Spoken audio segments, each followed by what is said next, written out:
ನಾವು ಕಹಿಯಾದ ಮಾತ್ರೆ ನುಂಗುವಾಗ ಮುಖವನ್ನು ಹೆಂಡುತ್ತೇವೆ. ಅವನ ಮುಖ ನೋಡು, ಹರಳೆಣ್ಣೆ ಕುಡಿದವನ ಹಾಗಿದೆ ಎನ್ನುತ್ತೇವೆ. ಸೊಗಸಾದ ಹಾಡು ಕೇಳಿದಾಗ ಕಣ್ಮುಚ್ಚಿ ತಲೆದೂಗುತ್ತೇವೆ. ಬೆಕ್ಕಸ ಬೆರಗಾದಾಗ ಕಣ್ಣು ಅರಳಿಸುತ್ತೇವೆ. ಹುಬ್ಬುಗಳು ಮೇಲೆ ಹೋದಾವು. ಮೂಗಿನ ಮೇಲೆ ಬೆರಳು ಮುಟ್ಟೀತು. ತುಟಿಗಳು ಓ ಆಕಾರ ಪಡೆಯುತ್ತವೆ. ಸಿಟ್ಟು ಬಂದಾಗ ಮುಖವನ್ನು ಸಿಂಡರಿಸುತ್ತೇವೆ. ಅತ್ಯಂತ ಕೋಪ ಬಂದಾಗ ಮುಖವು ಕೆಂಪಾದೀತು. ತುಟಿಗಳು ಅದರುತ್ತವೆ. ಕಣ್ಣು ಕಿಡಿಕಾರುವಂತೆ ತೋರಬಹುದು. ಸಂತಸವು ಮಂದಹಾಸ ತರುತ್ತದೆ. ತುಟಿ ತೆರೆಯದೆ ನಾವು ನಗುತ್ತೇವೆ. ತುಂಬ ಸಂತೋಷವಾದಾಗ ತುಟಿಗಳು ಬಿರಿದು ದಂತ ಪಂಕ್ತಿಗಳನ್ನು ತೋರಿಸುತ್ತಾ ಬಾಯಿ ತೆರೆದು ಗಟ್ಟಿಯಾಗಿ ತೆನೆತೆನೆಯಾಗಿ ಶಬ್ದ ತರಂಗಗಳನ್ನು ಹುಟ್ಟಿಸುತ್ತೇವೆ. ಅಸಹ್ಯವನ್ನು ಕಂಡಾಗ ನಮ್ಮ ಎರಡೂ ಹುಬ್ಬುಗಳು ಸಮೀಪಕ್ಕೆ ಬಂದು ಕಣ್ಣುಗಳು ಕಿರಿದಾಗಿ ಮೂಗಿನ ಹೊಳ್ಳೆಗಳು ನೆರಿಗೆ ಗಟ್ಟಬಹುದು. ಮುಖವು ಕಿವಿಚಿಕೊಳ್ಳುತ್ತದೆ. ನಮಗೆ ತುಂಬ ಸಂತೋಷವಾದಾಗ ಒಸರುವ ಕಣ್ಣೀರು ಕಣ್ಣಂಚುಗಳಿಂದ ಕಿವಿಗಳ ಕಡೆಗೆ ಹರಿದರೆ ಅದು ಸಂತೋಷಾಶ್ರು. ಅವು ಕಣ್ಣುಗಳಿಂದ ನೇರವಾಗಿ ಕೆಳಕ್ಕೆ ಉದುರಿದರೆ ಅದು ದುಃಖಾಶ್ರು. ಕಣ್ಣೀರಿನ ಜೊತೆಗೆ ಸಿಂಬಳವೂ ಬರುತ್ತದೆ ಎನ್ನಿ. ಕೊರಳ ನರಗಳು ಉಬ್ಬುತ್ತವೆ. ಮಾತು ತೊದಲುತ್ತದೆ. ಹೇಳಿದ ವಿಷಯ ಸ್ಪಷ್ಟವಾಗದಿದ್ದರೆ ಹುಬ್ಬುಗಳು ಮೇಲೇರಿ ಹಣೆಯ ಮೇಲೆ ಗೆರೆಗಳು ಮೂಡುತ್ತವೆ. ಚಿಂತೆಗೆ ಒಳಗಾದಾಗಲೂ ಹಣೆಯಲ್ಲಿ ನಿರಿಗೆಗಳು ಮೂಡುವುದುಂಟು. ಗಹನವಾದ ಆಲೋಚನೆಗೆ ನಮ್ಮ ಅಂಗೈಯನ್ನು ನಮ್ಮ ಗಲ್ಲಕ್ಕೆ ಕೆನ್ನೆಗೆ ಇಡುತ್ತೇವೆ. ಧ್ಯಾನ ಮಾಡುವಾಗ ಕಣ್ಣು ಮುಚ್ಚಿಕೊಳ್ಳುತ್ತೇವೆ. ಕೇಳಬಾರದ್ದನ್ನು ಕೇಳುವಾಗ ಎರಡೂ ಕೈಗಳಿಂದ ಕಿವಿಗಳನ್ನು ಮುಚ್ಚಿಕೊಳ್ಳುತ್ತೇವೆ. ಪ್ರತಿಭಟಿಸುವಾಗ ಬಾಯಿ ಬಡಿದುಕೊಳ್ಳುತ್ತೇವೆ. ಇಂತಹ ಮುಖಭಾವಗಳಿಂದಲೇ ನಮ್ಮ ಭಾವನೆಗಳನ್ನು ನಾವು ವ್ಯಕ್ತಪಡಿಸುತ್ತೇವೆ. ಅದಕ್ಕೆ ಮುಖವೇ ಮನಸ್ಸಿನ ಕನ್ನಡಿ ಎನ್ನುವುದು.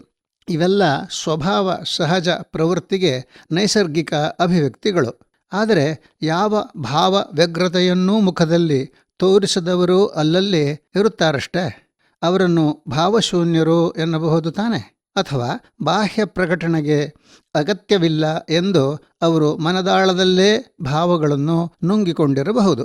ಇಂತಹ ಭಾವ ಪ್ರಕಟಣೆಯ ಮುಖ ಚಹರೆಗಳನ್ನು ನಾವು ಕಪಟವಾಗಿಯೂ, ಅಂದರೆ ಸುಳ್ಳುಸುಳ್ಳೇ ತೋರಿಸುವ ನಾಟಕವನ್ನೂ ಮಾಡುತ್ತೇವಲ್ಲ. ಇನ್ನು ದೀರ್ಘಕಾಲದ ಮುಖಭಾವ ಪ್ರದರ್ಶನಕ್ಕೂ ಉದಾಹರಣೆಗಳುಂಟು.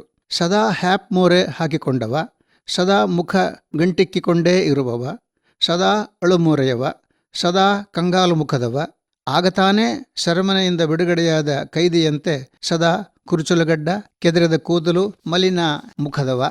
ಅಂತೆಯೇ ಸದಾ ಹಸನ್ಮುಖಿ, ಗೆಲುವು ಮುಖದವ, ಗಂಭೀರ ಮುಖ ಮುದ್ರೆಯವ, ತೇಜೋವಂತ ಮುಖದಿಂದಲೇ ಜನರು ಗೌರವಿಸುವಂತೆ ಇರುವವ ಇತ್ಯಾದಿ. ಅಭಿನಯ ರಂಗದಲ್ಲಿ ನಟ ನಟಿಯರ ಮುಖಭಾವ ಪ್ರಕಟಣೆಗೆ ತರಬೇತಿ ಇರುತ್ತದೆ. ಭರತನ ನಾಟ್ಯಶಾಸ್ತ್ರದಲ್ಲಿ ಇವುಗಳ ಬಗೆಗೆ ವಿವರವಾದ ಚಿತ್ರಣವಿದೆ. ನರ್ತನದಲ್ಲಿ ಚಲನೆ, ವೇಗದ ಜೊತೆಗೆ ಸಾಂದರ್ಭಿಕ ಮುದ್ರೆಗಳು ಮತ್ತು ಮುಖಮುದ್ರೆಗಳೇ ಮೂಲ ವಸ್ತು. ನವರಸಗಳನ್ನು ಭಾವಾಭಿವ್ಯಕ್ತಿಸುವಾಗ ಮುಖಚಹರೆ ಸೂಕ್ತವಿರಬೇಕು.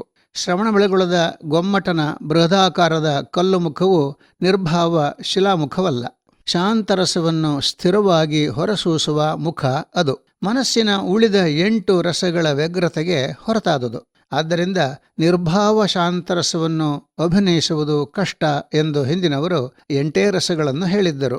ಶಾಂತರಸವನ್ನು ಸೇರಿಸಿದ ಅನಂತರವೇ ನವರಸಗಳಾದವು. ನಮ್ಮ ಮುಖಭಾವ ಪ್ರದರ್ಶನಕ್ಕೆ ಬೇರೆ ಬೇರೆಯ ಸಂದರ್ಭಗಳು ಇರುತ್ತವೆ. ಮಗುವಿಗೆ ಉಣ್ಣಿಸುವಾಗ ತಾಯಿಯೂ ಬಾಯಿ ತೆರೆಯುವುದು, ಬಿಗಿಯಾದ ತಿರುಪಿನ ಮುಚ್ಚಳವನ್ನು ತೆಗೆಯುವಾಗ ತುಟಿಗಳನ್ನು ಒಳಕ್ಕೆ ಮುಡಿಚುವುದು, ಭಾರವಾದ ವಸ್ತುವನ್ನು ಎಳೆಯುವಾಗ ಅಬಡು ಕಚ್ಚುವುದು, ಸೂಜಿಗೆ ದಾರವನ್ನು ಪೋಣಿಸುವಾಗ ಕಣ್ಣು ಕಿರಿದಾಗಿಸಿ ನಾಲಿಗೆಯನ್ನು ತುಟಿ ಮುಚ್ಚಿದ್ದರೂ ಸ್ವಲ್ಪ ಹೊರಚಾಚುವುದು ಮೊದಲಾದವುಗಳನ್ನು ನಾವು ಅಪ್ರಯತ್ನವಾಗಿಯೇ ಮಾಡುವುದಿಲ್ಲವೇ?